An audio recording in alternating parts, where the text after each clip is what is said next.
السلام عليكم ورحمة الله وبركاته. الحمد لله وبه نستعين. أشهد أن لا إله إلا الله وحده لا شريك له، وأشهد أن سيدنا محمدا عبده ورسوله، ونصلي ونسلم على هذا النبي الكريم سيد المرسلين وعلى آله وصحبه أجمعين. أما بعد، أيها المؤمنون اتقوا الله، أوصيكم وإياي بتقوى الله، فقد فاز المتقون. Muslimin dan muslimat, mudah-mudahan dirahmati Allah Subhanahu wa taala. Kita menggunakan Baharul Mazi jilid 17. Baharul Mazi jilid 17, muka surat 166. Muka surat 166. Kita masuk masalah. Dia kata sombong pada jalan itu dimurkai Allah. Berjalan atas muka bumi Allah ni hal keadaan sombong, Tuhan tak suka. Dalam Quran Tuhan kata wala tamshi fil ardi maraha. Jangan sekali-kali kamu melangkah berjalan atas muka bumi ni maraha, hal keadaan kamu sombong, merak depan Tuhan, depan manusia semua. Demikianlah tersebut dalam hadis yang akan datang ini. Kata dia an Ibn Umar radhiyallahu anhuma qala sami'tu Rasulullah sallallahu alaihi wasallam yaqul man ta'azzama fi nafsihi aw ikhtala fi mishyatihi laqi Allah tabaraka wa ta'ala wa huwa alaihi ghadban. Diriwayatkan daripada seorang sahabat Nabi sallallahu alaihi wasallam, nama dia Abdullah bin Umar bin Al-Khattab radhiyallahu anhuma. Kata dia, telah aku dengar Nabi sallallahu alaihi wasallam bersabda, siapa besar diri, yakni buat kerah ataupun buat sombong dalam jalan dia, nescaya jumpa dia akan Tuhan yang maha suci lagi maha tinggi, padahal ia atasnya marah dan murka. Siapa yang masa atas dunia ni biasa terlintas dalam hati dia, masa duk berjalan depan orang tu biasa terlintas dalam hati dia berasa merak, berasa besar, berasa sombong, berasa mulia, berasa hebat, berasa orang kena hormat dia dan sebagainya. Siapa pernah rasa begitu masa di atas dunia, mati kalau sekiranya tidak bertaubat, tidak insaf atas kesilapan dia, menghadap Allah dalam keadaan Allah murka pada dia. Telah meriwayatkan hadis ini oleh At-Tabrani di dalam kitab Al-Kabir, dan lafaz itu baginya, dan segala rawinya dibuat hujah orang dengan mereka itu di dalam As-Sahih, dan Al-Hakim dengan seumpamanya, dan katanya itu hadis sahih. Masalah orang sombong dan orang yang buat kerah itu dapat kehinaan besar di negeri akhirat, dan dapat seksa di mahsyar dan masuk neraka. Ini pula dia nak cerita orang hak sombong ni. Orang hak sombong ni duk tunjuk kerah kat orang tak tentu punca, di negeri akhirat esok tak ada apa untuk dia melainkan seksa semata-mata. Belum masuk neraka lagi, di padang mahsyar tu dah kena seksa dah. Apatah lagi bila dah masuk neraka. Maka neraka bukan tempat nikmat, sebaliknya semata-mata tempat azab Tuhan nak bagi ke dia. Demikianlah beberapa hadis menunjukkan atas yang demikian itu. Satu daripadanya hadis riwayat Imam At-Tirmizi. Kata dia an Amr ibn Shu'aib radhiyallahu anhu an abihi an jaddi anin Nabi sallallahu alaihi wasallam qala yuhsyarul mutakabbiruna yawmal qiyamah amsal adh-dharri fi suwarir rijal yaghshahumuz zullu min kulli makan. Diriwayatkan daripada seorang daripada tabi'in, nama dia Amr bin Shu'aib, daripada bapa dia, daripada neneknya, daripada Nabi sallallahu alaihi wasallam. Sabda Nabi, dikumpulkan orang-orang sombong pada hari kiamat seumpama sebesar anak semut pada rupa orang laki-laki. Itu dia. Orang hak di atas dunia ni, dia ni al-mutakabbirun, orang besar diri. Hari akhirat esok Tuhan buat dia jadi besar semua. Puas dah. Tuhan kira dia atas dunia puas dah jadi orang besar, jadi besar diri, jadi sombong. Akhirat esok Tuhan bagi jadi halus.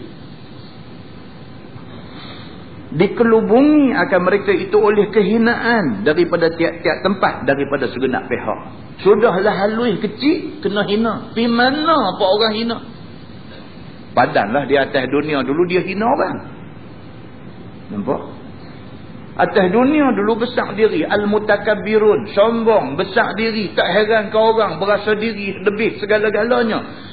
Di mana pun pandang orang ni dengan pandang hina. Hari akhirat esok hak besar diri itu Tuhan bagi jadi kecil besar semut.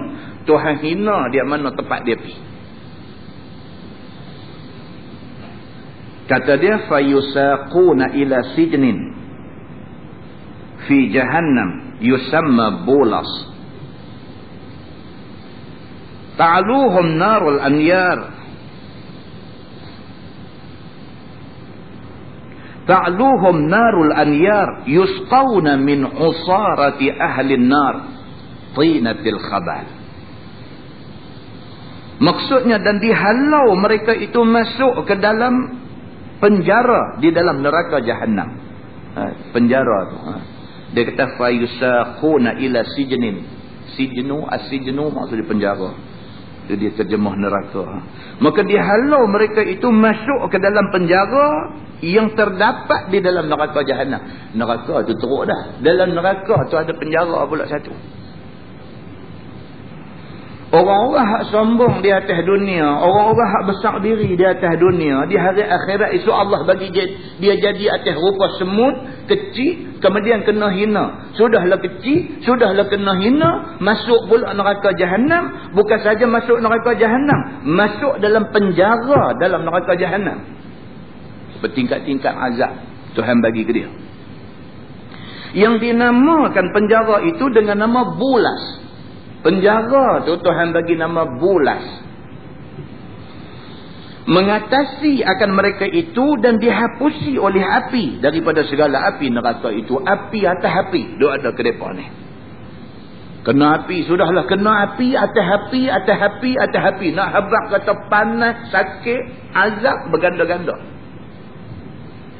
Maka dia beri minum akan mereka tu daripada perahan dan daripada pati badan ahli neraka. Mereka ni pula kena minum air perah ahli neraka. Ahli neraka tu menanah, busuk dan sebagainya. Perah ahli neraka tu keluar nanah-nanah dia. Nanah ahli neraka tu orang sombong kena minum. Iaitu daripada nanah-nanah dan daripada danah ahli neraka. Kata At-Tirmizi, bermula ini hadis hasan lagi sahih. Tuan-tuan, nak bayang macam mana benda ni? Masalahnya ialah bila Nabi habang, benda ni betul. Ini masalah dia. Masalah dia hak kita duk baca ni hadis Nabi. Masalahnya ialah hak Nabi habang ni tentu jadi, tentu punya jadi. Masalahnya siapa hak sombong atas dunia ni, dia tentu kena benda hak Nabi sebut ni. Maka elok diri daripada ada sifat sombong. Dan satu hadis lagi menunjukkan seksa ke atas orang yang sombong itu. Itu kata dia an Abi Musa radhiyallahu anhu anin Nabi sallallahu alaihi wasallam qala inna fi jahannam wadiyan yuqalu lahu habhab haqqan 'ala Allah an yuskinahu kulla jabbarin 'anid. Diriwayatkan daripada seorang sahabat bagi Nabi sallallahu alaihi wasallam. Nama sahabat tu Abu Musa al-Ash'ari radhiyallahu anhu.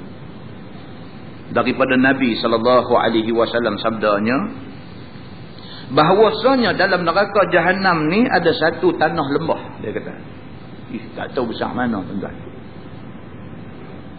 Sidina Ali biasa tanya Nabi. Sidina Ali kata, ya Rasulullah, yang kata Jahannam ni besar mana? Dah, duk ingat daripada zaman Nabi Adam dulu sampai ke kita lah, Sampai tak tahu bila nak jadi kiamat, berapa banyak manusia ada. Berapa banyak manusia ada. Malaysia ni kita tengok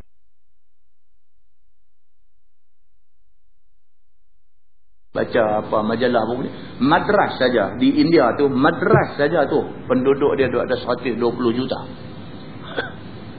Madras saja, bukan India. Tak usah kira di Bombay, tak usah kira di macam-macam tempat tu ada dalam India ni. Madras saja tu penduduk 120 juta. Malaysia ni baru ada 24-25 juta.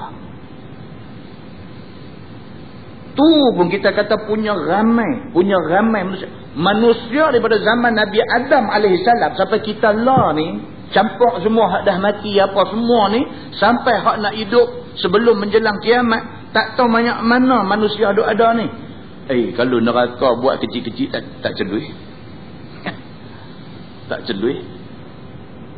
Sidina Ali tanya Nabi, dia kata, ya Rasulullah, yang kata Jahannam ni besar mana?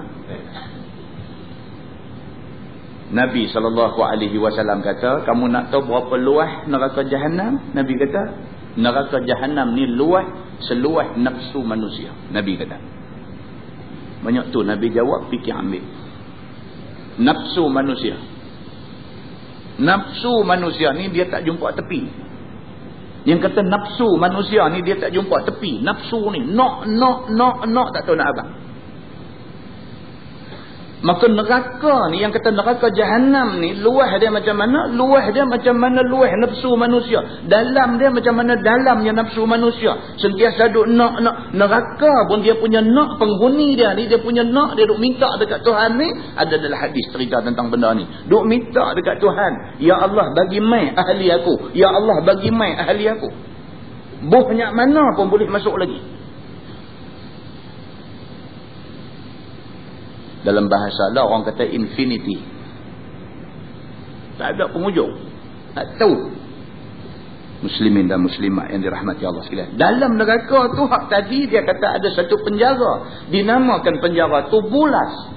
Ni pula dia kata dalam neraka Jahannam tu ada pula satu tanah lembah. Yang dinamakan dia dan dipanggil orang akan dia dengan nama Hab-Hab. Pula dah. Ada satu lembah dalam neraka tu. Lembah tu nama dia Hab-Hab. Maka patut atas Allah Ta'ala bahawa mendiami akan dia akan tiap-tiap orang yang garang, yang besar diri, lagi degil. Yang kata hab-hab, lembah dalam neraka Jahannam ni khusus untuk nak isi kullu jabbarin anif. Semua manusia yang jabbar, yang sombong, yang angkuh, yang besar diri. Anif, lagi degil, tak dengar cakap. Orang ni duduk di hab-hab, di satu lembah yang ada di dalam neraka Jahannam, yang khusus untuk puak-puak ni saja. Telah meriwayatkan oleh hadis ini oleh Abu Ya'la dan At-Tabrani dan Al-Hakim, dan kata Al-Hakim sahihul isnad. Tajuk baru, dia kata bab ma jaa fi man kazama ghaizan. Itu bab yang datang pada menyatakan orang yang menahan dia akan marah dia. Ini pula setajuk yang beritahu kat kita, kita kalau marah, kontrol. Agama kita, agama Islam ni dia tak suka orang marah-marah. Tak suka. Cakap elok-elok. Duk marah-marah, duk bebai-bebai buat apa? Marah boleh tak selesai masalah? Tak selesai. Kita marah anak kita, dia nakal. Selesai ke masalah kalau kita marah dia? Tak selesai. Dia duduk macam dia juga. Marah, kita marah ke Amerika. Selesai ke masalah kita marah ke Amerika? Tak selesai. Tak selesai. Lagi kita marah dia, lagi dia nak tunjuk dia tak heran ke kita. Pasal apa? Pasal dia kuasa besar dalam dunia. Dalam dunia ni, takat-takat atas dunia ni, kalau nisbah kepada sama-sama negara, dia besar. Tuan-tuan tengok berita Vietnam tadi, mereka buat satu debate, buat satu debat. Patut tak patut Amerika serang Iraq? Debat tajuk tu, patut tak patut Amerika serang Iraq? Tengok wakil daripada Amerika dengan wakil daripada Britain. Tumbuk-tumbuk rostrum cakap Iraq perlu diserang. Wakil negara lain pihak abang kata tak patut serang. Walaupun dua negara ni, Amerika dan Iraq, tak berjaya nak mempengaruhi negara-negara lain untuk sokong dia nak serang Iraq, dia kata apa? Dia tetap akan serang. Kita marah ke dia. Jadi apa marah ke dia? Minta kat Tuhan. Kita ada Tuhan. Tuhan kita Allah. Allah ni Rabbul Alamin. Dia Tuhan seluruh alam. Amerika pun Tuhan dia Allah juga. Minta ke Allah lah. Nak boleh ke mustajab doa kita, kita kena jadi orang baik. Diri kita kena bersih. Diri kita kena bersih dulu. Semua mazmumah, benda tak elok dalam diri bersih. Biar kita jadi orang bersih. Biar bila kita angkat tangan minta ke Tuhan, Tuhan makbul doa kita. Tuan-tuan baca hadis Nabi SAW. Hadis yang menceritakan tentang satu orang yang musafir jauh. Hal keadaan pakaian dia berdebu, rambut dia kusut masai. Wa rafa'a yadayhi ila sama. Dia angkat tangan pergi ke langit, minta ya Rabb, dia minta macam-macam. Tuhan kata apa? Tuhan kata macam mana aku nak makbul doa dia ni? Wa mat'amuhu haram wa mashrabuhu haram. Dia ni makan benda haram, dia minum benda haram. Wa ghudiya bil haram, bahkan diri dia, perut dia penuh dengan benda-benda haram. Fa anna yustajabu lah. Tuhan kata bagaimana aku nak makbulkan doa dia ni? Kita lah ni, orang Islam lah ni menghadapi masalah tumpui doa. Doa tumpui. Doa tak jalan. Tuhan ada. Tuhan duk dengar doa kita. Tuhan suruh pula lagi. Ud'uni astajib lakum. Minta dekat aku. Aku nak bagi kat kamu. Tapi ada benda yang menghalang. Sehingga Tuhan tak boleh nak makbul doa kita. Apa dia? Ni. Tuhan sebut dah dalam hadis Qudsi tadi. Makan haram, minum haram, perut penuh dengan benda haram. Macam mana aku nak makbul doa orang macam ni? Mulut berdoa, hati tak elok. Mulut berdoa, duk buat benda tak elok. Macam mana? Tuhan kata, fa'anna yustajabulah. Bagaimana aku nak mustajabkan doa dia ni? Tuhan nak bagi, bukan tak mau bagi. Tapi tak boleh nak bagi. Pasal halangan pada diri orang tu sendiri. Muslimin dan muslimat yang dirahmati Allah sekalian. Maka dia kata di sini, wahai saudaraku, ketahuilah menahan marah tu dipuji oleh syarah. Marah di antara mazmumah, di antara sifat tak elok, Tuhan tak suka. Siapa yang boleh kontrol marah, Allah puji orang ni. Ini orang bagus. Kerana marah itu penarik syaitan kepada kebinasaan. Marah, syaitan senang nak tarik kita supaya kita binasa. Kerana marah, ketak-ketak marah ni, ambil pisau rak bagi perut kawan. Kerana marah, bukan ada pasal apa-apa, kerana marah aja. Pisau sudah radak perut kawan. Dengan kerana marah, kita buka ruang syaitan boleh tarik kita pergi ke lembah kebinasaan. Begitu. Banyak kebinasaan boleh jadi dengan kerana marah. Dia kata. Banyak benda lah. Banyak benda boleh jadi punca kerana marah. Adik-beradik putus silaturahim. Pasal marah. Pasal marah kat adik-beradik, putus silaturahim. Kerana marah, cerai-berai rumah tangga. Marah, pang bagi bini sebiji. Lingkup satu rumah tangga yang dah bina 15 tahun, 20 tahun. Sama sedah malam tu juga punggah. Punah rana, bini lari balik, anak-anak bercamuk habis. Kerana punca marah tadi ni. Maka marah ni membuka pintu kepada syaitan masuk. Syaitan masuk ketika orang tengah marah. Dia senang nak tarik kita. Maka dengan kerana itu disuruh syarak pada kita tahan marah di dalam perut. Dia kata. Marah ni jangan sampai terbit keluar. Simpan. Dia kata.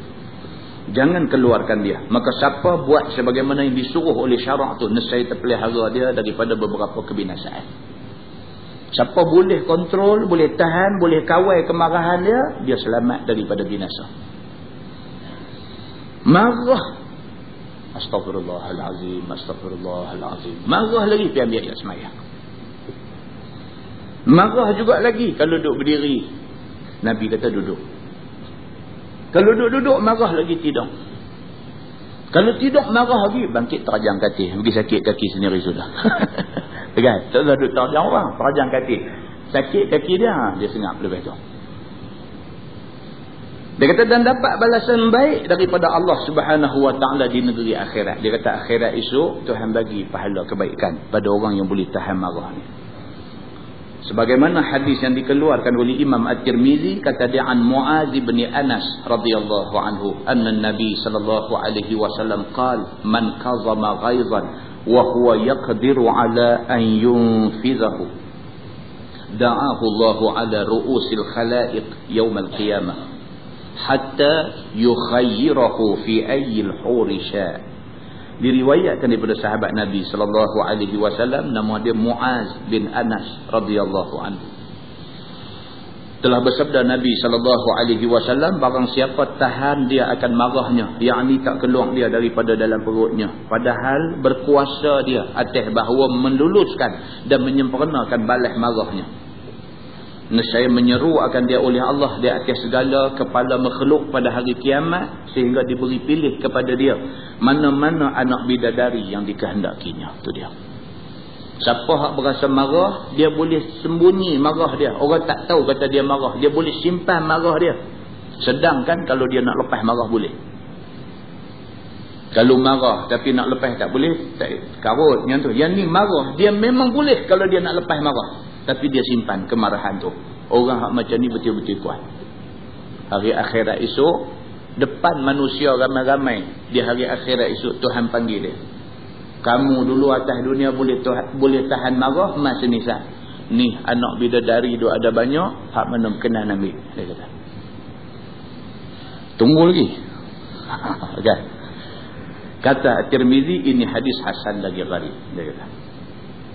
Dan satu hadis lagi daripada di dalam At-Targhib wa Tarhib, kata dia an Ibn Umar radhiyallahu anhuma qala Rasulullah sallallahu alaihi wasallam, ma min jur'atin a'zama 'inda Allah min jur'ati ghaiz kazamaha 'abdun ibtigha'a wajhillah. Diriwayatkan daripada seorang sahabat Nabi sallallahu alaihi wasallam, nama dia Abdullah bin Umar radhiyallahu anhuma, kata dia sabda Nabi sallallahu alaihi wasallam, tiada daripada satu teguk ayam yang lebih besar pahalanya dan lebih besar balasan dia di sisi Allah daripada seteguk ayam marah yang disembunyikan di dalam hati kerana menuntut pahala daripada Allah Subhanahu Wa Taala. Itu dia. Marah ni dia umpamakan macam seteguk ayam. Bila marah ni, telan kemarahan tu. Tak salah. Telan kemarahan tu. Orang yang telan kemarahan tu, itulah teguk ayam yang paling baik di dalam dunia, yang akan dibalas di hari akhirat dengan balasan yang paling baik. Paling susah tuan-tuan, nak tahan marah ni susah. Abang boleh lah. Nak tahan ni bukan senang tuan-tuan. Dia main merah telinga ni jahanam juga. Gagah duduk diam tak kata apa kan. Yang orang perempuan duduk bersyarah lagi. Dia dengan syarahan perdana sempena Isra' Mi'raj dengan apa, dia duduk bagi kat kita gedung duduk tahan duduk teringat aku baru mengaji ni bab marah ni. Kan? Dia duduk bersyarah tak habis lagi. Kita kata dia sudahlah, slow lah. Kontrol tu. Sudahlah. Duduk main lagi. Pum lagi. Aku kata sudah. Tinggi sikit daripada tadi, tinggi sikit. Aku kata sudah. Dia duk buh lagi. Pum. Hang ni tak arti Melayu ke? Slow lagi. Hang ni tak arti Melayu ke? Aku kata sudah. Dia duk buh lagi. Bangkit, tendang bangku sebiji. Pum, pergi ke dinding. Baru dia tengah. Pergi duk teriak tepi peti. Hoi. Itulah punya pun. Aku kata dah. Lepas tu cari minyak angin, urut balik kaki tu. Tak apa lagi lah. Tak apa lagi. Pasal apa? Pasal dia tak tendang bini dia. Tak apa lagi. Pasal apa? Pasal dia tahu bini dia jenis macam ni. Lagi tak tendang bangku, lagi tu dia tak mati. Kan? Tu kira kontrol lah tu. Kontrol. Lepas tu tak dah kata apa. Ambil minyak angin, urut dia. Dia apa habis sebab apa semua, duk tengok kesian pula kat kau ni. Dia kata kan, main ni nak tolong urut dia kata. Elok boleh. kontrol lah, kontrol. Tapi kalau dia duk syarah kat kita, kita pun satu macam ya, lipat kain buat tepi macam ni dah. Kita bagi satu syarahan balik kat dia, dia bersyarah balik kat kita, kita bersyarah pula kat Jahannam. Marah tak selesai masalah. Kan dia macam tu. Dia kata meriwayatkan hadis ini oleh Ibnu Majah. Tentu percaya dah, tak ada orang dalam dunia ni yang berumah tangga tak bergaduh langsung. Tak ada manusia dalam dunia ni yang berumah tangga yang tak bergaduh langsung. Berumah tangga ada, cuma teruk dengan tak teruk aja. Selisih faham ni adalah biasa. Nabi SAW pun berlaku selisih faham dengan isteri dia, tapi selisih faham Nabi dengan isteri dia cukup cantik. Tak ada masalah apa. Cuma setakat muka nampak macam kecil hati macam tu aja. Tak lebih daripada itu. Masalah dia kata belah kesian itu sifat yang terpuji pada syarak. Tetapi tidaklah belah kesian pada semua perkara, sama ada baik ataupun jahat. Bahkan belah kesian pada orang jahat itu ditegur oleh syarak. Kita ni orang Islam ni disuruh supaya adakan dalam diri kita ni belah kesian, sifat rahmah. Sifat rahmah, ada belah kesian dekat orang, kena ada dalam diri kita. Tapi kesian ni bukan dekat semua orang, dia kata. Kita hanya boleh kesian dekat orang-orang baik. Orang jahat, dia kata ditegur kita kesian. Begitu. Seperti belah kesian akan orang yang bunuh orang, jangan dibunuh akan dia. Tak boleh. Dia bunuh orang, dia patut dikenakan hukum qisas. Bunuh orang, sabit, ada saksi, ada bukti, ada semua cukup, mahkamah jatuhkan hukum dia ni bunuh orang, maka dia mesti dikenakan hukum qisas, bunuh balas. Hidup kesian kat dia pula. Kesian kat dia, tahkah itu dia tak sengaja ke apa, tak boleh. Oleh kerana dia buat satu jenayah, maka dia wajar dihukum atas jenayah yang dia buat. Begitu. Dan belah kesian kepada orang yang mencuri, jangan dipotong tangan. Tak boleh. Tak boleh kesian kata potong tangan dia, nanya lah. Nak cari makan macam mana? Dan setidak-tidaknya dia nak makan macam mana? Hidup fikir pula kau tu nak makan macam mana? Kan? Kesian kata. Cari makan tentu dah susah, tangan tak ada. Nak makan pun susah. Kerana tangan tak ada. Dengan kerana tu tak salah dia potong tangan orang. Kata lagu tu. Tak boleh. Dia kata kesian dalam bab-bab yang diperintahkan oleh Allah tak boleh. Tak boleh kesian.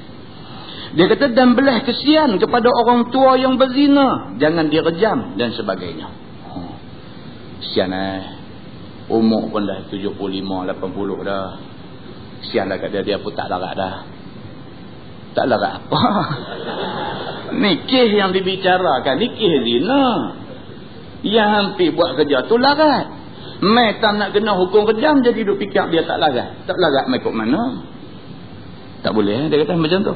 Dan bermula belah kesian pada yang disuruh itu ialah seperti belah kesian kepada orang yang dhaif, belah kesian kepada dua ibu bapa, belah kesian pada hamba sahaya dan kepada saudara mara dan kepada orang Islam yang baik-baik. Ni hak disuruh. Dekat mak pak kena kesian. Dekat mak pak tengok kesian. Kita nak boleh jadi lagu kita lah kan. Dialah susah payah dulu. Contoh pernah dengar hadis cerita tentang seorang sahabat yang masa mak dia hidup,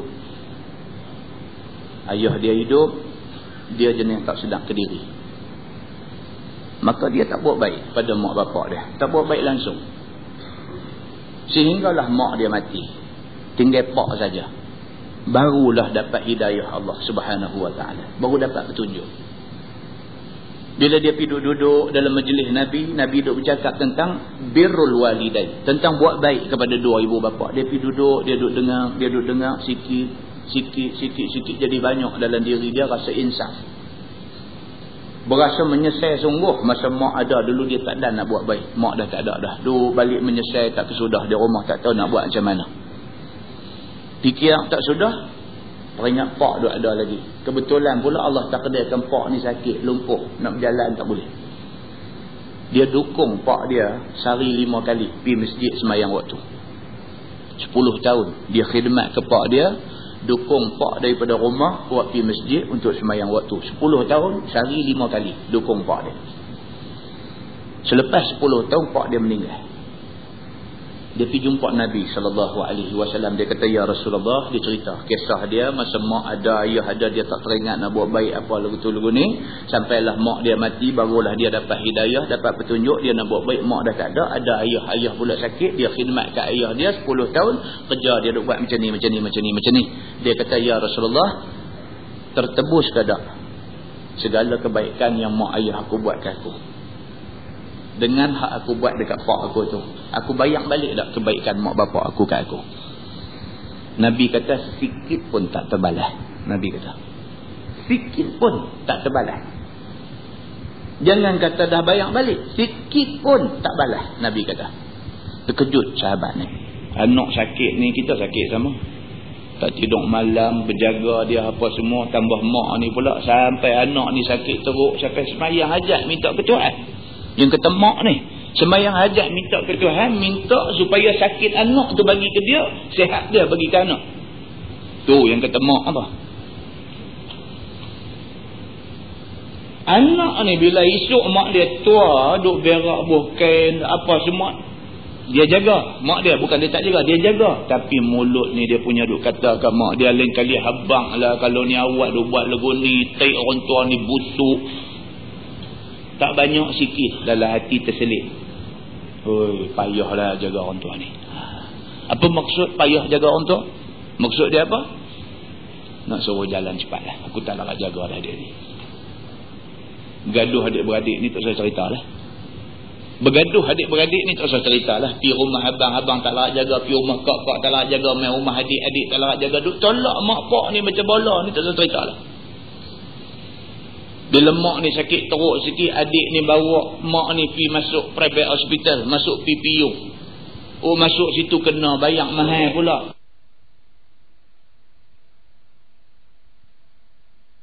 Kak abang ni pakat marah adik. Siapa suruh hang bawa pergi hospital bayar duit ni?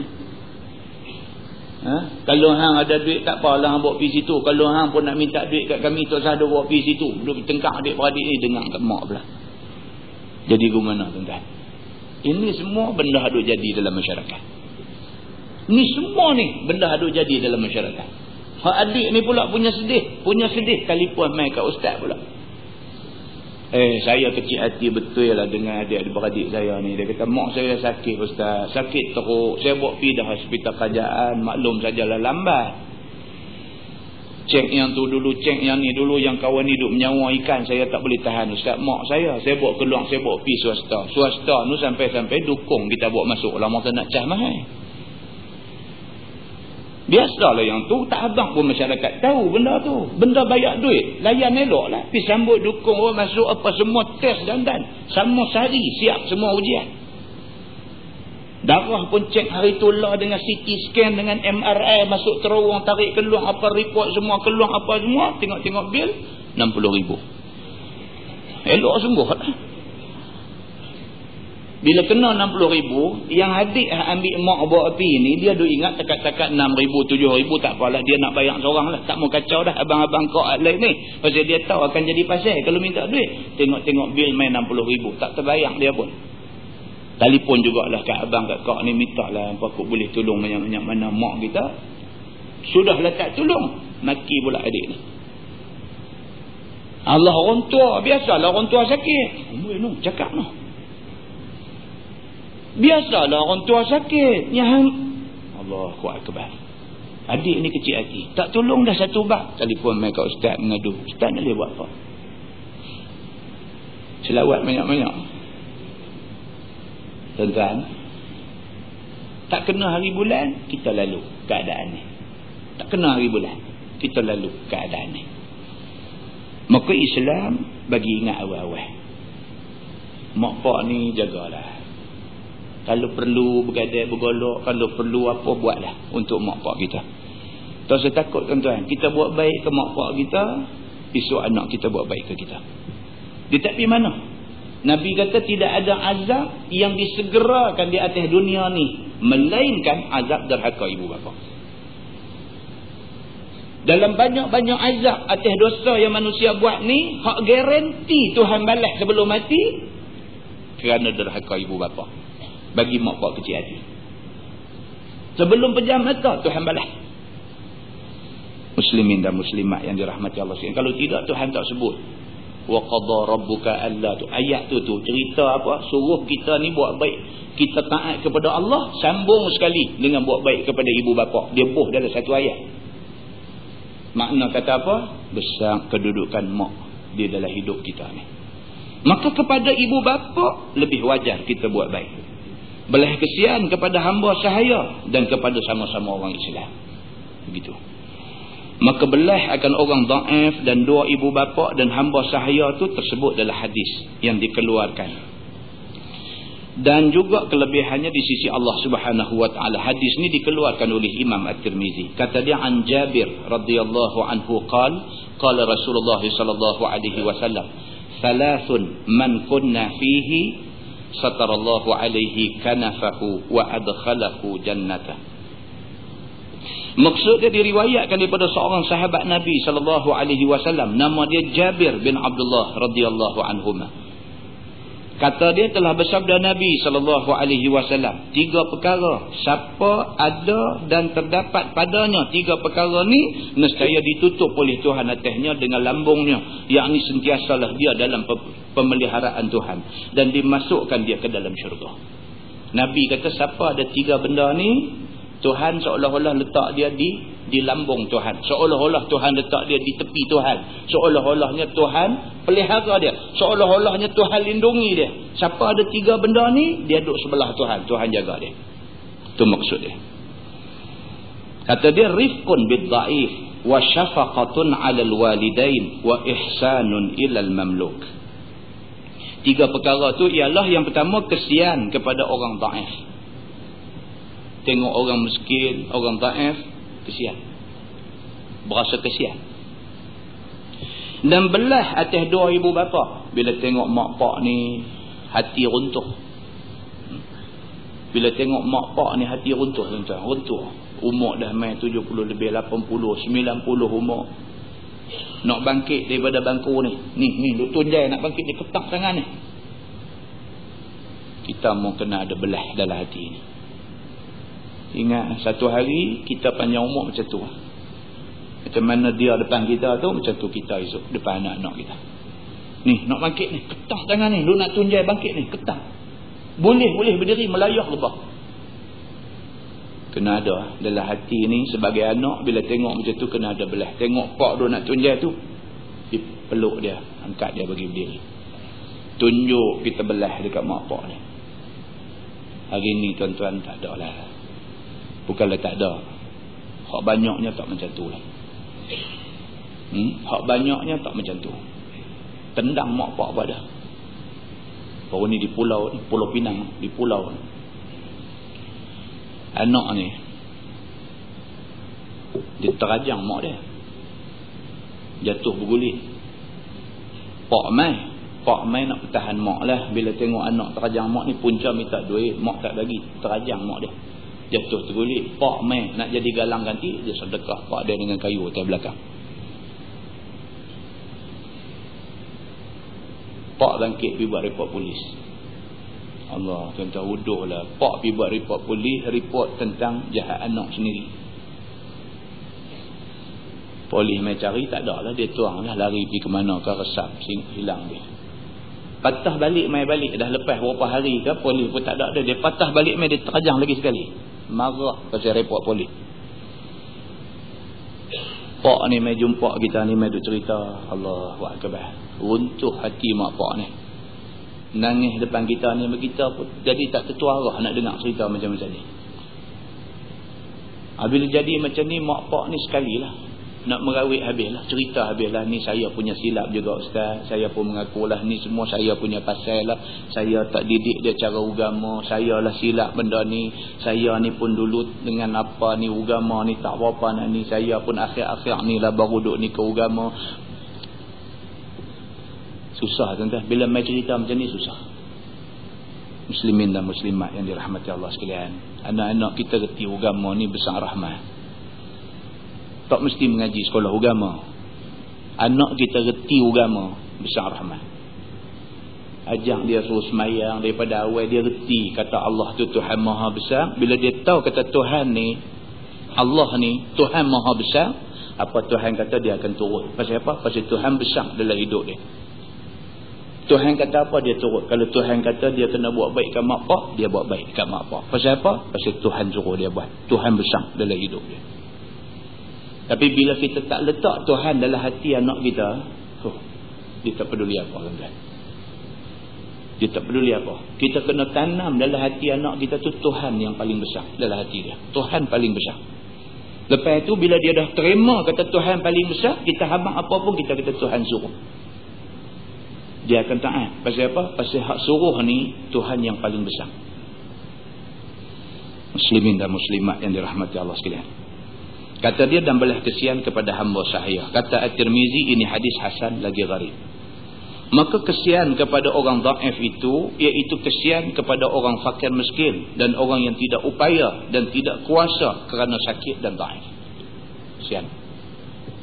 Maka berlemah lembut dengan mereka itu, dan kesian tolong bantu yang tiada terbuat dan tiada sampai kehendaknya, yakni yang tiada ditegak syarak. Orang hak jenis macam ni memerlukan pertolongan ni, tak boleh tolong banyak sikit, kena tolong. Tuan-tuan tengok orang sakit lah dalam dunia ni. Orang sakit ni 1001 macam sakit tu ada. Dia tak kira siapa. Dia tak kira orang tua, dia tak kira orang baik, dia tak kira orang jahat, dia tak kira budak, dia tak kira siapa. Sakit ni dia pukul semacam aja. Muslimin dan muslimat yang dirahmati Allah sekalian. Dia kata tolong orang yang memerlukan ni.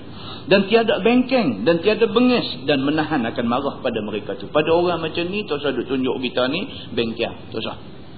Begitu.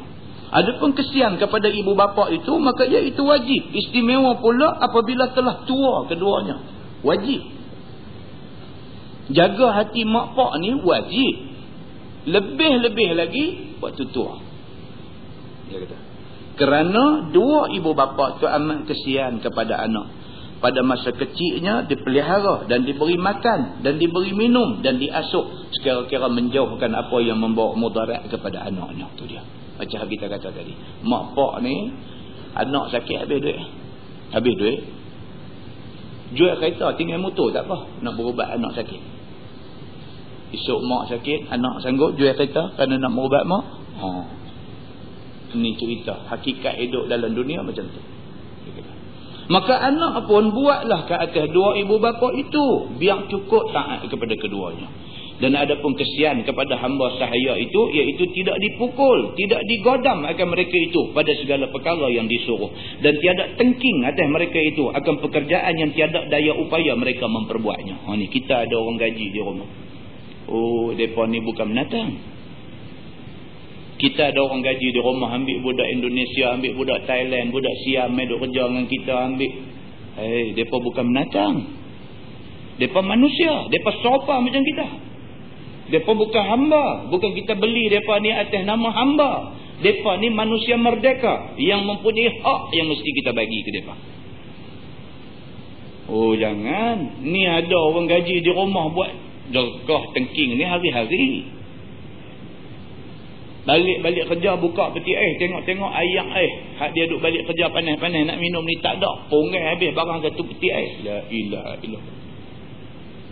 Balin piu-piu dalam rumah tu habis dengan pisang-pisang mai pun celapak pergi ke pintu dapur habis. Apa pongai apa macam tu. Oleh cik tuan cerita orang pongai dia dahsyat. Ada satu kawan saya tu nak isap rokok. Nak ambil lighter, peti api dalam poket, dia seluk tak masuk, koyak rak kata poket tu. La ilaha illallah. Bini dia kata awak lah yang jadi macam tu. Nak ambil peti api, lagu mana poket tu dia, lagu mana tu duk jolok tak masuk, dia koyak paket tu, dia koyak rak kata. Puas hati nak cucuk rokok je, nak buat kerja makruh aja. Runglah tu. Ni yang agama tak mau macam ni. Agama tak mau macam ni. Dia kata dan cukupkan makan minum sebagai mencukupkan makan minum diri sendiri juga, dan pakaian dan tempat tidur. Dengan orang gaji dengan apa ni, lagu mana kita buat kat kita, lagu tu kita kena jaga dia. Kita makan apa, dia makan apa, kita minum apa, dia minum apa, kita pakai apa, dia pakai apa, kena jaga macam tu. Dan tidaklah dibuat ke atas mereka itu sebagai menatang jua. Ditidurkan di atas tempat yang hina dan tempat yang kotor. Tak boleh. Lagi orang gaji tidur tepi tonggas dapurnya. Mampu teruk sangat. Pakai bagi Toto Narita tu je. Ampak tepi tonggas sebab tu. Kalau bocor gas tu, arwah bi hamba Allah tu seorang. Dia bagi tang tu aja. Makan minum ni selepas kita makan. Kita apa semua makan selera selesai, hak sisa-sisa tu abang dia makan. Jangan. Sana esok kita nanti tahu kita buat tu betul ke tak betul. Okay. Kadang orang perempuan lah masalah benda ni, orang perempuan lah. Orang lelaki ni tak apa sikit. Orang lelaki ni dia mulut ruyuh apa begitu. Dia nak makan panggil sekali, orang gaji main makan sekali. Orang perempuan ni cubit kita lah. Dia kata ayah ni anduk gatai. Gatai apa pula kata. La ilaha illallah. Kita nak buat baik, kita duk main mengaji. Kita tahu orang-orang macam ni kita kena buat baik. Kita tak boleh duk hina dia. Dia pergi duk baca kot lain. Ada juga kes macam ni jadi. Kawan saya immigration cerita. Dia cerita. Dia kata ni cerita orang ambil orang gaji ni. Dia kata ya Allah Ustaz, ni mai di bahagian pekerja asing ni cerita macam ni duk mai. Sampai depan pegawai immigration duk tengkang lagi. Duk cerita ni. Nak tukang orang gaji ni, nak potong nama ni, nak ambil orang lain apa semua, kena pergi report dekat immigration dulu. Ni hak budak lama ni nak potong, nak ambil budak baru. Pegawai immigration tanya, pasal apa ni baru kerja berapa hari ni nak tukang pasal apa? Timbul cerita ni. Cerita cubit paha. Apa? Laki dengan kepiah putih main masjid dengan apa pun dia tak percaya juga. Dia kata apa? Aku kepiah putih lagi aku tak percaya. Dia kata. Macam tu pula. Kacau betul Jadi tak boleh kita pergi duduk layan macam tu, tak boleh. Dan diberi makan dan pakai yang buruk-buruk dan yang cemar-cemar. Pergi cari kain baju hak nak buang tu, pergi bagi orang gaji pakai. Nak tunjuk tu kata dia ni orang gaji. Awak macam tu. Pergi cari hak pocah-pocah dah apa jek tampung-tampung hang pakai ni. Nak tunjuk derajat dia dengan derajat orang gaji ni tak sama. Tak boleh macam tu. Agama tak mahu macam tu. Maka semua perbuatan yang demikian itu tidak kesian namanya. Dari itu nak maknanya kita tak ada boleh kesian kepada orang. Begitu. Kemudian kita buka terus muka surat bawah tu, fi saati karamillah tu, kita tak usah baca dia panjang, kita buka terus, tuan-tuan buka muka surat 175. Hak ni ringkas aja kita baca sikit. Dia kata bab ma jaa anna Allah qad ghafara lil kifli. Bab yang datang pada menyatakan hadis bahawasanya Allah Taala sesungguhnya mengampun bagi orang yang bernama al-kiflu. Ini satu hadis cerita bagaimana satu orang manusia yang banyak buat dosa, Tuhan ampun dosa dia. Sesungguhnya Allah Subhanahu Wa Taala sangat mengampun akan dosa hamba-Nya. Ni Tuhan kita ni. Tuhan kita ni dia tak macam manusia. Manusia kadang-kadang dendam sampai mati. Tapi Tuhan kita, Allah Subhanahu Wa Taala ni, dia nak manusia minta ampun kat dia, dia nak bagi pengampunan. Ini yang kata Tuhan kita ni. Dia nak manusia minta ampun kat dia. Buat salah minta ampun, buat salah minta ampun. Lepas minta ampun tersilap buat lagi, minta ampun lagi. Mailah kalau kamu mai menghadap aku, Tuhan kata, kalau kamu mai menghadap aku membawa kesalahan penuh satu muka bumi, aku datangkan kepada kamu keampunan sepenuh bumi, Tuhan kata. Ni yang kata Tuhan kita. Maka terkadang dengan sedikit taubat telah diampunkan berapa banyak dosa. Yang kata Allah ni, Allah Subhanahu Wa Taala ni, kadang-kadang dengan satu taubat yang kita buat, tapi taubat tu taubat nasuha. Satu taubat Tuhan dia cancel habis dosa yang banyak. Pasal apa? Pasal Tuhan tahu dia ni taubat dengan taubat nasuha. Dia tak buat dah lepas ni. Allah ampun semua dosa dia. Seperti barang yang berlaku pada satu orang daripada Bani Israel pada zaman dulu, yang cerita dia zahir dalam hadis yang dikeluarkan oleh Imam At-Tirmizi. Kata dia Ani bin Umar radhiyallahu anhuma qala sami'tu an-nabiy sallallahu alaihi wasallam yuhaddithu hadithan law lam asma'hu illa marrah aw marratain hatta adda 7 marrat walakinni sami'tuhu aktsara min dhalik. Diriwayatkan daripada seorang sahabat Nabi sallallahu alaihi wasallam, nama dia Abdullah bin Umar radhiyallahu anhuma. Kata dia, aku dengar Nabi sallallahu alaihi wasallam cerita kepada aku satu cerita. Anak Sayyidina Umar, Abdullah bin Umar bin Al-Khattab, anak Sayyidina Umar. Dia kata Nabi pernah cerita dekat aku satu cerita, dia kata.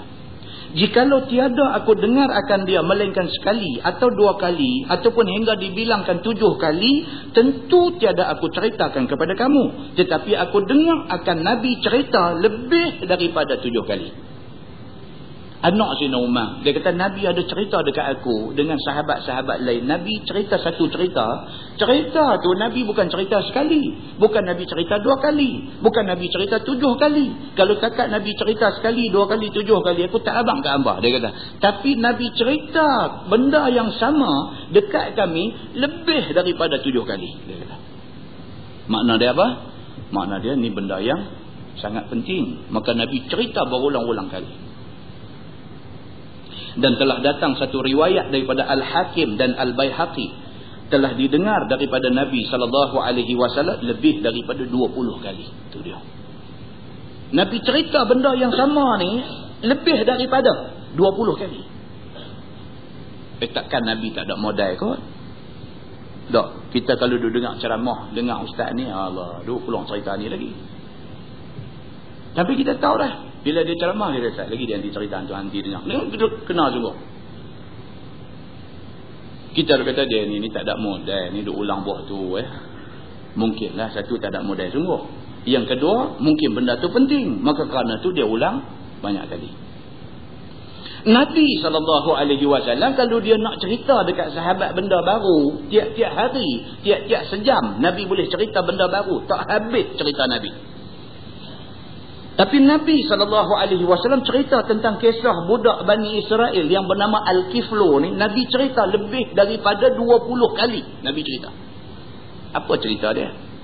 Sami'tu Rasulullah SAW yaqul, kana al-kiflu min Bani Israel la yatawarra'u min dhanbin 'amilah. Kata dia bersabda Nabi SAW, adalah seorang laki-laki bernama Al-Kiflu. Dia ni daripada kaum Bani Israel. Sangat kuat buat maksiat.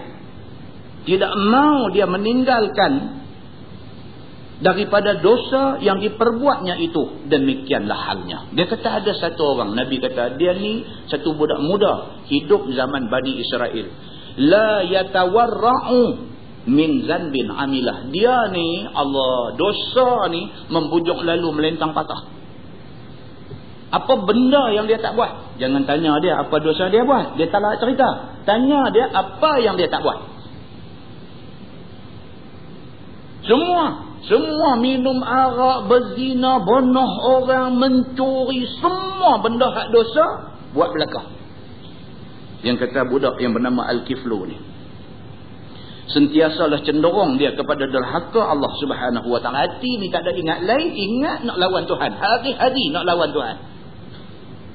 Ni yang kata Al-Kiflu ni, Nabi cerita benda ni. Dan mengerjakan kejahatan yang sebesar-besarnya dan suka kepada kerja-kerja fasik. Hak dia buat ni dosa besar. Kecil-kecil ni tak syok. Dia mau dosa besar, cabaran. Begitu. Kata dia fa'atathum ra'atun fa'a'taha 60 dinaran ala ayyata'aha. Maka pada satu masa datang satu perempuan yang belum pernah jahat, mai kepada dia. Maka minta sedekah perempuan tu kerana miskin. Maka pergilah perempuan itu kepada Al-Kiflu. Maka diberi oleh Al-Kiflu itu 60 dinar wang mai, dengan syarat boleh dizinanya. Satu hari mai satu perempuan jumpa dia. Perempuan ni perempuan tak pernah buat jahat, perempuan baik. Dia pergi cari Al-Kiflu ni pasal Al-Kiflu ni orang kaya, duit banyak. Dia pergi cari Al-Kiflu ni kerana nak minta pinjam duit daripada Al-Kiflu kerana dia dalam keadaan perlu duit. Bila dia sampai dekat Al-Kiflu ni, inilah peluang dia. Dia kata apa kat budak ni? Dia kata tak ada masalah, duit yang hama berapa? 60 dinar. 60 dinar aku bagi. Syarat hang mesti berzina dengan aku. Orang jahat. Aku boleh tolong, tak ada masalah. Ini 60 dinar ni benda kecil. It's a small matter. Kalau dia boleh cakap orang putih lah. Tapi pada masa tu belum ada dasar orang putih lagi. Kan? Jadi dia cakap lagu Arab macam tu. Tapi maksud dia katakan benda ni kecil. Berapa? 60 dinar. 60 dinar kecil. Itu tak ada masalah. Yang besar ni apa dia? Hang sanggup tak sanggup? berzina dengan aku.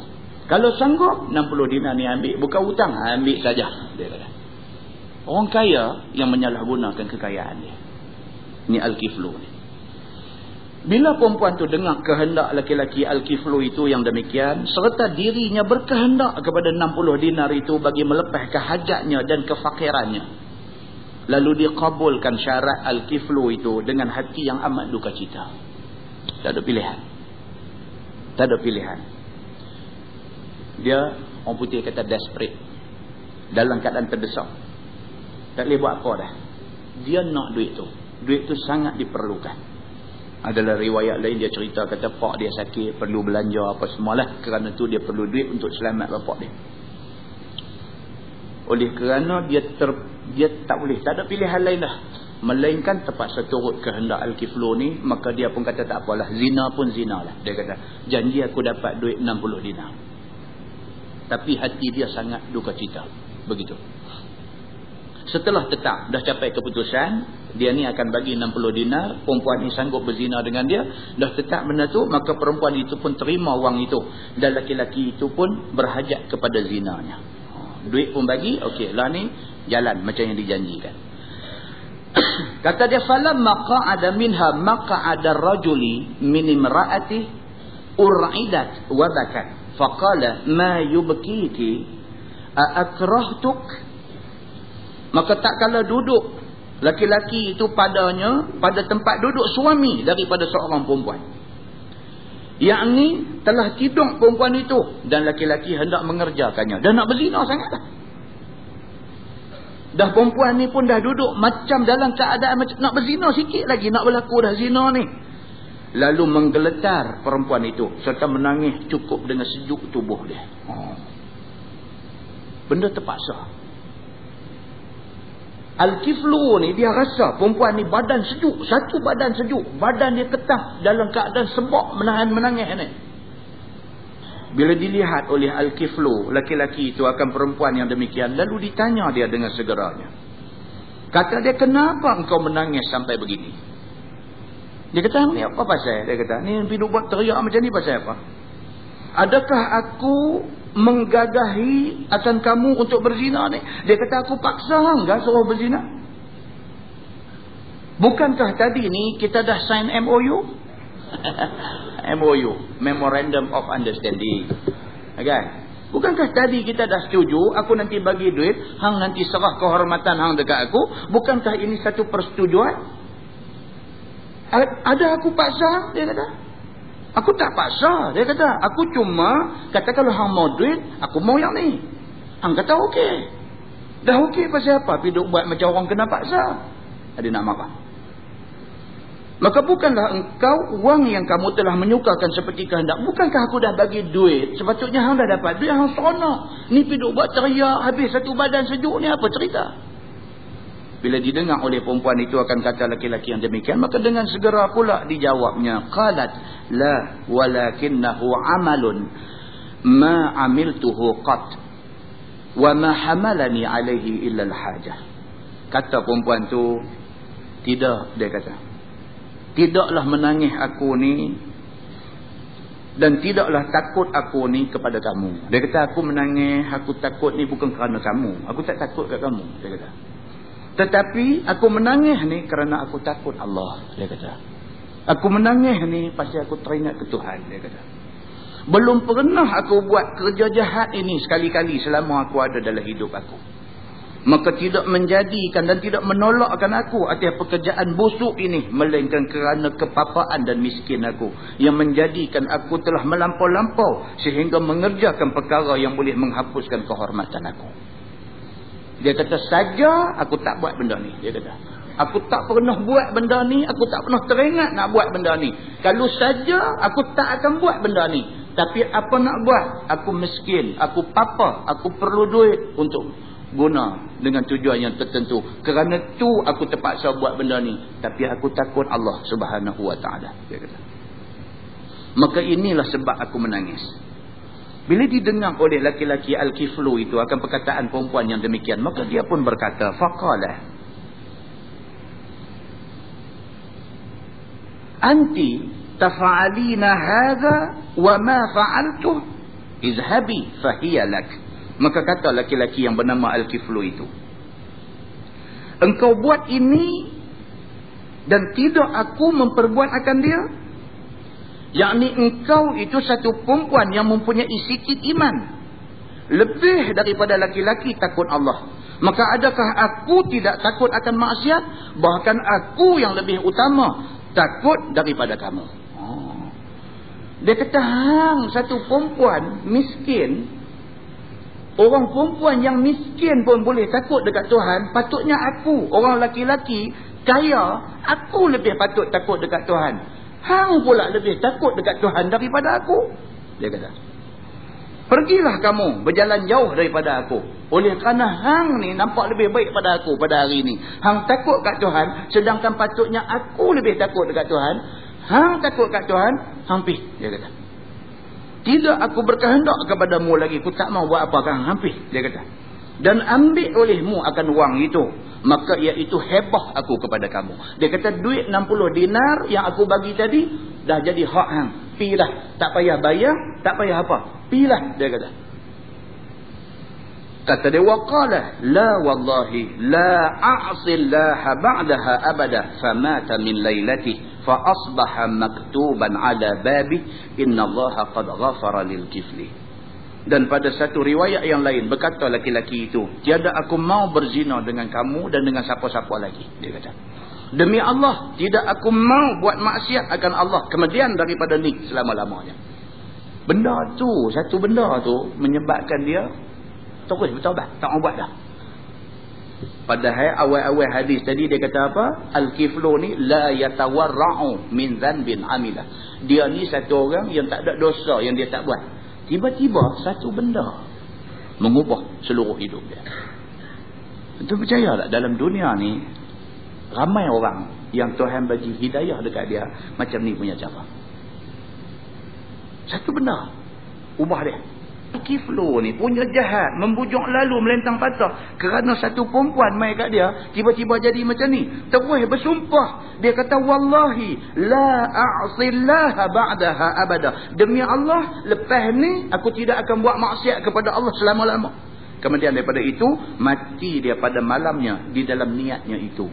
Takdir ke Tuhan pula, hari ni tak jadi berzina, dia bertaubat, dia kata aku tak buat dah benda maksiat dengan Tuhan ni, aku tak buat dah. Malam tu tidur mati dalam tidur. Tuhan Maha Kuasa. Maka berpagi-pagi tersurat di atas pintu rumahnya, dilihat orang, katanya bahawasanya Allah sesungguhnya telah mengampun bagi dosa Al-Kiflu itu. Dengan kehendak Allah, pagi esok ada tulis di pintu rumah dia bahawa ini manusia tuan rumah yang duduk dalam rumah ni, Allah ampun dosa dia. Nabi cerita benda ni dekat sahabat, bukan marah, bukan maratain, bukan 10 marah, bukan sekali, bukan 2 kali, bukan 10 kali, bahkan dalam satu riwayat kata lebih daripada 20 kali Nabi cerita tentang kisah Al-Kiflu ni. Kata At-Tirmizi, bermula ini hadis hasan. Bermula azam ataupun niat Al-Kiflu itu menempati taubat yang diterima oleh Allah. Itu dia. Tu dia kata, wallahi, demi Allah, aku tidak akan buat maksiat kepada Allah selama-lama. Tuhan terima itu sebagai taubat. Menempati, kata-kata dia tu menempati tempat taubat, maka syukur Tuhan baginya dan dimaafkan serta dihapuskan segala dosa dia dengan keampunan Tuhan. Tuhan ampunkan dosa dia sebab Tuhan tahu isi hati dia sungguh ke tak sungguh, Tuhan tahu. Maka dengan hadis ni dapat hasil bahawasanya Allah Ta'ala mengampun segala dosa orang yang minta ampun. Tuhan boleh ampun jikalau seberapa banyak dosa itu sekalipun. Wallahu a'lam. Kita tangguhkan dengan tasbih kafarah dan suratul